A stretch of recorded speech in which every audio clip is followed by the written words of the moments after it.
Are you kidding me? Who you just saw is who you're seeing now. Tiler Peck is principal dancer, New York City Ballet, actress, fashion designer, choreographer, and you're amazing. Well, thank you. You just told me before we got in the air that you were 2 and you knew that dancing would be your life. You were dancing it too. Yeah, my mother owned a dance studio, so I was kind of babysat down there. And Who's that?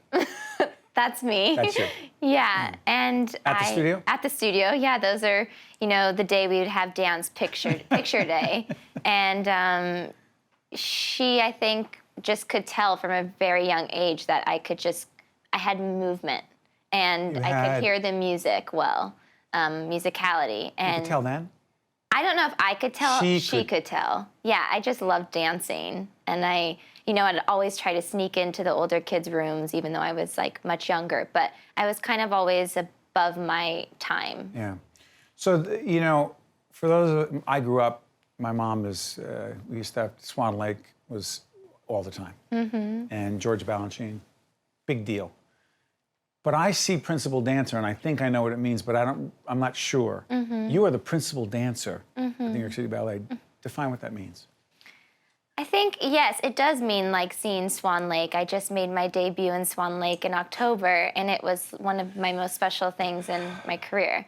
But I do think right now dance is having a moment, and we're trying to my main focus is to make it more accessible to a younger generation. Define that. Meaning, it's great that ballet is such an old art form, and we have a very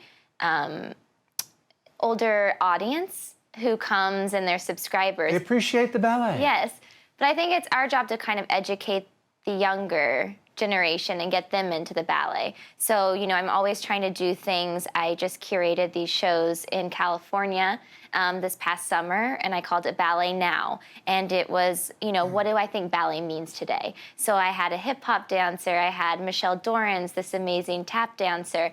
I had Bill Irwin come, and I just wanted to show the mix of what I think it means to be a ballerina. And I don't think that it's just as easy as, you know, being the Prima Ballerina in Swan Lake or Sleeping Beauty. I think it means more today. Yeah, it's so interesting. Georgette, help me on this. A little bit later on, we have a representative from the Harlem...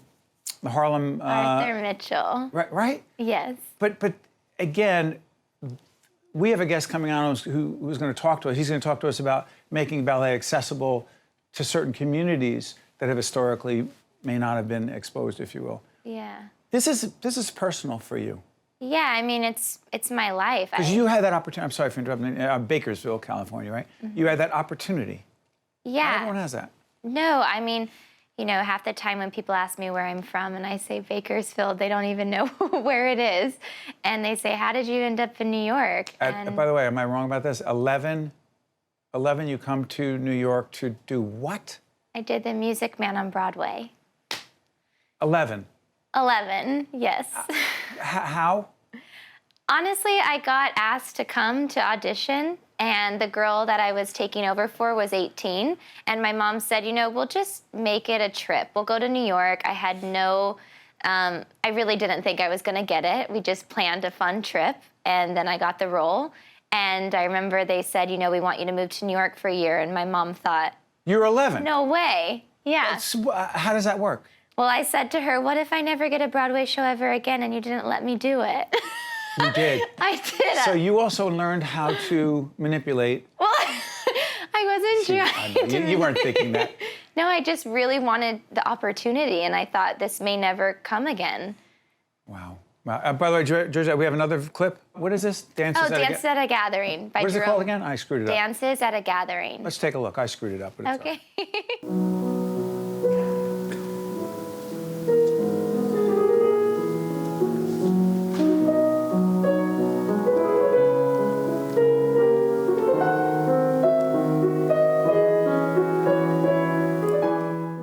Who are you dancing with? That's Jared Engel, another principal dancer in the company. And that's from a ballet that we're going to be doing next season to celebrate Jerome Robbins. We're doing this huge celebration for him. Wow. For those of us who have no idea the amount of practice, the amount of training that it takes, rehearsing, to do that, Try. I think you'll be surprised. So we start every day at 10:30, and they can rehearse us from after that's class, where we warm up and even though we're professionals, we still have to train. So we take class, and then they can rehearse us from 12 until 6 with an hour off. Half the time I don't even get that hour off, and then if you have the show. So my hardest day would be 12 to 6, and then the show at 8. How much of what we see in you do you think, not that it's a percentage thing, is natural talent versus ridiculously hard work? Well, I think that I was able to always retain choreography, like really fast. And you're a choreographer as well. Well, I'm choreographing for the first time this summer. Good for you. Yeah, I always choreographed at my mom's studio in Bakersfield. When I go home, I always help her. But this will be the first time that I'm actually doing it at a dance festival in Vail. Do you mind if I talk about your work as a fashion designer? Sure. You are wearing, by the way, can we get this shot, team? You are wearing your own design. Yeah, I started thinking, I spend all of my time in dance attire, more than street clothes. So I thought, okay, if I'm going to be spending my entire days in a leotard, I want to make sure that it's, one, like fashionable, and two, that it's comfortable, because we're in them all day long. So I started out, I had no idea if I would. Yeah, Sarah Jessica Parker. I recognize her. Yes. That's Sarah Jessica Parker. Yeah, she wore one of my, she calls them bodysuits. We call them leotards. But I mean, that was a big thing for me, to make sure that they could go from the dance room to then wear on the street. So she was actually like the first person to send me a picture of her wearing one. How creative are you? I don't know. I try to be creative. Ridiculous question, I know, but it just seems like art. It is all art for you, is it not? Yeah, I just love to dance, and I love to share that with the public. So, make your pitch for folks who have never been to the ballet before. Tell them why they should come. I think when you go to the ballet, you can escape everything for those 2 hours. So I think no matter what's happening in your life, you just get to go there, enjoy, and I think get moved, which is our hope. Well said. Yeah. She is Tiler Peck, principal dancer.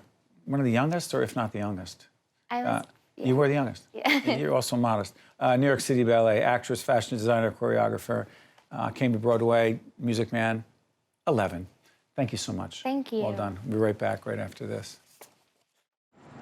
One-on-One with Steve Adubato has been a production of the Caucus Educational Corporation, celebrating over 25 years of broadcast excellence. This special edition of One-on-One with Steve Adubato is brought to you from the Tisch WNET studios at Lincoln Center. Funding has been provided by the Turl Fund, supporting Right from the Start NJ. The Nicholson Foundation, supporting Right from the Start NJ. Hackensack Meridian Health, Seton Hall University, New Jersey Sharing Network, Kessler Foundation, and by Suez. Transportation provided by Airbrook Limousine, serving the metropolitan New York, New Jersey area.